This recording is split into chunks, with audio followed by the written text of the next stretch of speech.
Lagi bareng aku. Pada video kali ini kita bakal belajar yaitu mengenai gugus fungsi pada senyawa organik. Jadi penting banget kita mempelajari yaitu gugus fungsi sebelum mempelajari yaitu kimia organik. Nah, langsung aja kita masuk ke pembahasannya. Jadi apa sih itu definisi dari kimia organik? Jadi kimia organik itu merupakan cabang ilmu kimia yang nantinya bakal membahas unsur-unsur yang dia itu memang berkaitan dengan unsur karbon.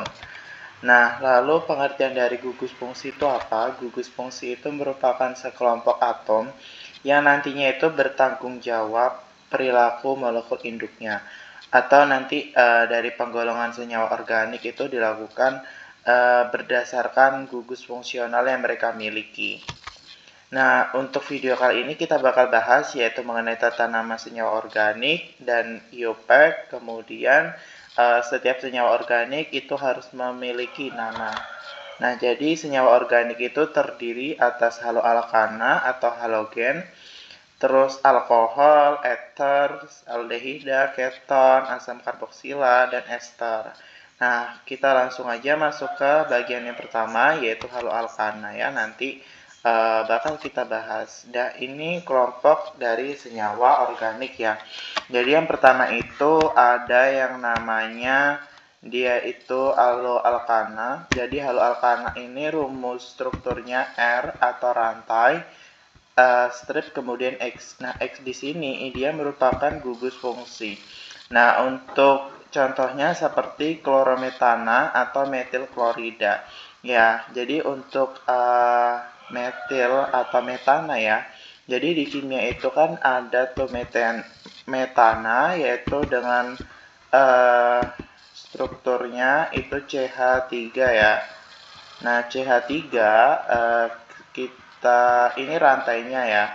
Nah, kita beri tanda strip seperti ini, kemudian dia untuk haloalkananya dia contohnya dengan klorida, sehingga dari unsur ini disebut dengan klorometana atau metil klorida. Jadi penyebutannya dari yang dia tuh berikatan dengan unsur yang dia halogen ya. Di sini dia itu Cl atau klorida. Nah, nanti saya akan jelaskan secara satu persatu. Nah, terus kemudian alkohol. Untuk rumus strukturnya rantai, dia kemudian mengikat OH. OH di sini merupakan gugus fungsi. Contohnya bisa metanol. Kemudian ether, yaitu dia rantai, kemudian mengikat gugus fungsi, yaitu O, kemudian rantai. Contohnya CH3, kemudian mengikat oksigen, dan CH3 atau metoksimetana atau dimetil ether. Kemudian ada aldehida atau alkanal ya. Dia rantai, kemudian CHO. Jadi ikatannya seperti ini untuk gugus fungsinya kurang lebih ya.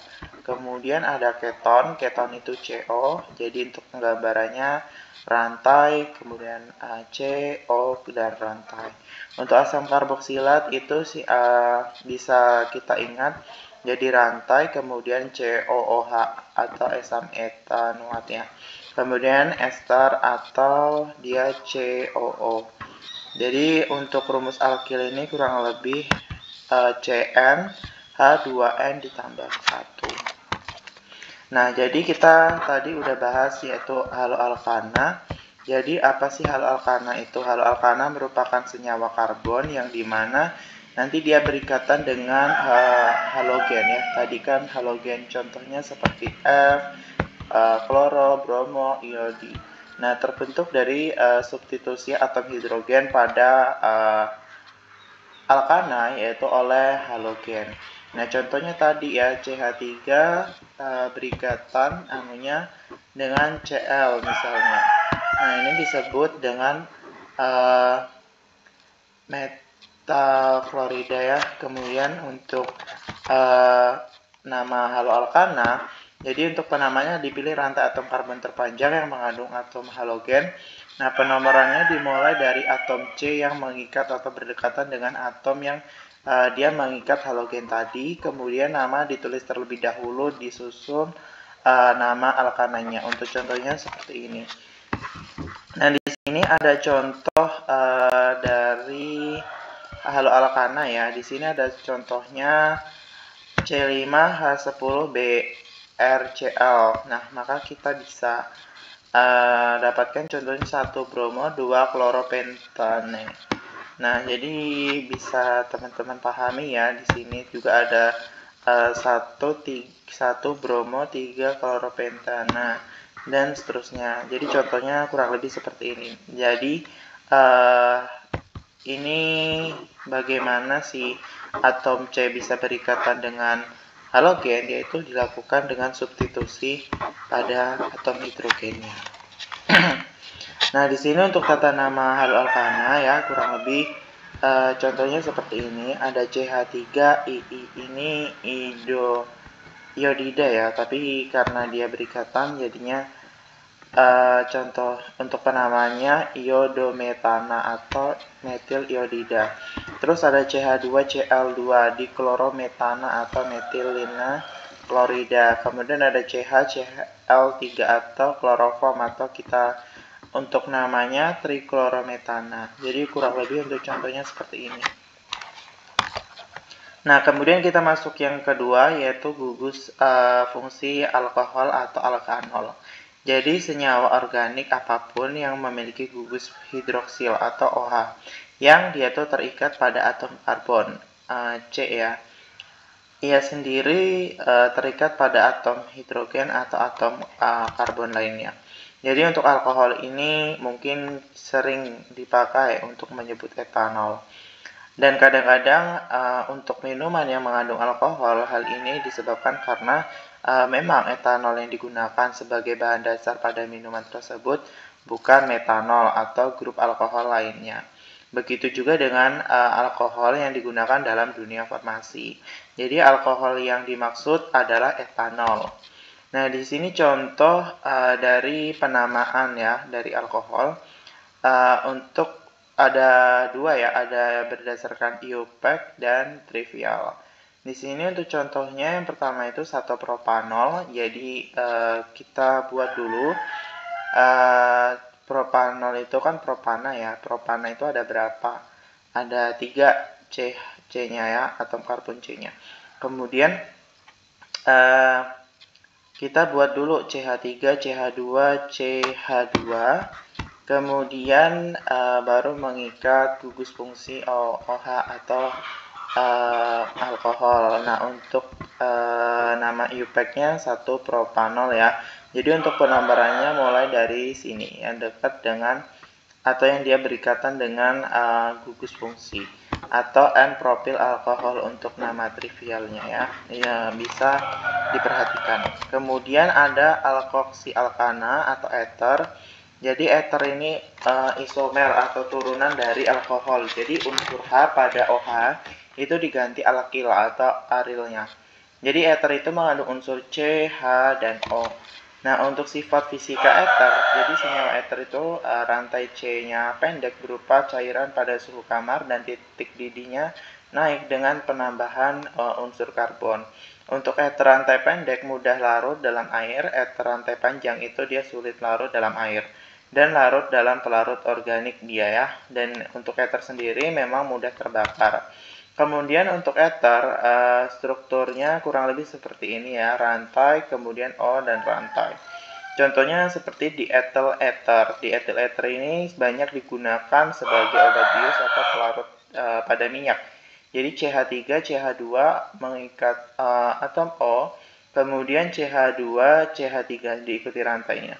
Kemudian ada CH3, CH2, dan C6 H5 atau vinyl ether-ether. Jadi vinyl ether-ether ini banyak ya, yang dia tuh tak jenuh digunakan pada dunia operasi singkat, misalnya pada ilmu kedokteran, gigi, dan ilmu kebidanan. Kemudian ini contoh senyawa ether dan penamaannya. Jadi di sini ada berdasarkan nama IUPAC dan nama umumnya. Jadi yang pertama itu contohnya metoksimetana, berarti CH3O CH3 atau nama umumnya dimethyl ether atau methyl ether. Jadi di sini kenapa untuk nama umumnya ada di, jadi sesuai ya untuk penamaan karena di sini ada CH atau metana sebanyak 3. Maka untuk kimia di bahasa Latinnya itu kalau 2 itu di, untuk 3 itu tri. Jadi seterusnya ya, trimetana atau dimethyl ether dan seterusnya.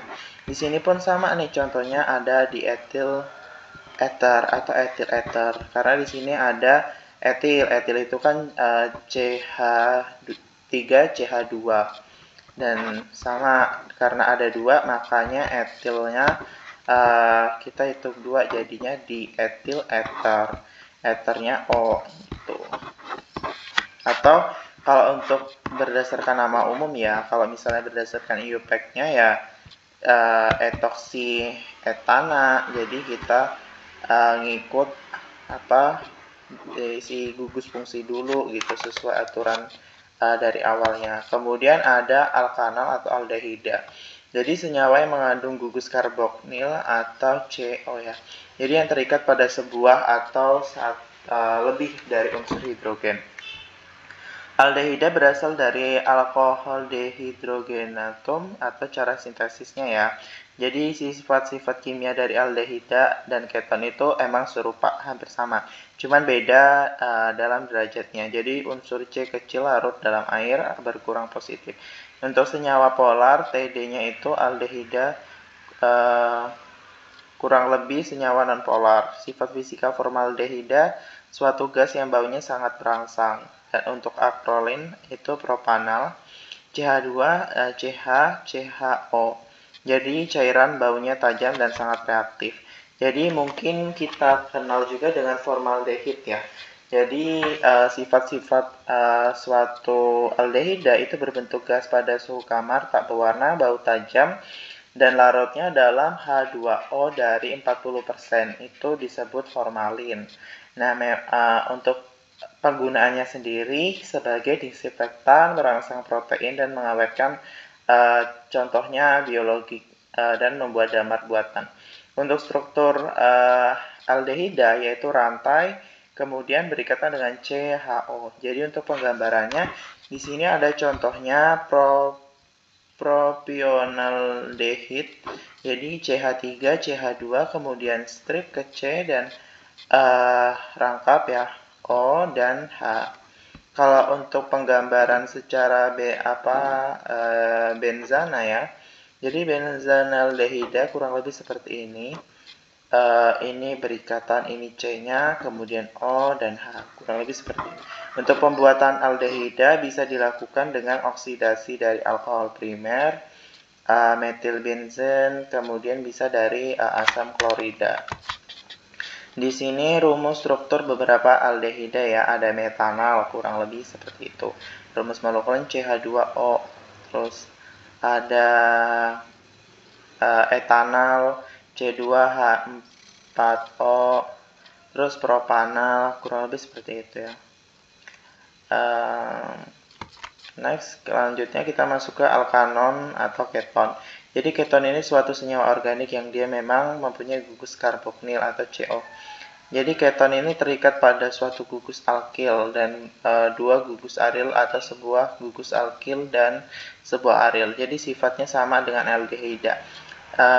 Di sini untuk propanon atau sama dengan dimetil keton atau sama juga kita dengan aseton ya.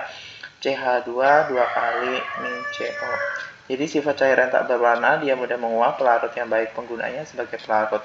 Untuk acetofenon atau metilfenilketon itu sifatnya hablur, tak berwarna. Memang untuk penggunaannya sebagai hipnotik, sebagai juga fenasil klorida atau kita kenal dengan chloroacetofenon atau dipakai sebagai gas air mata.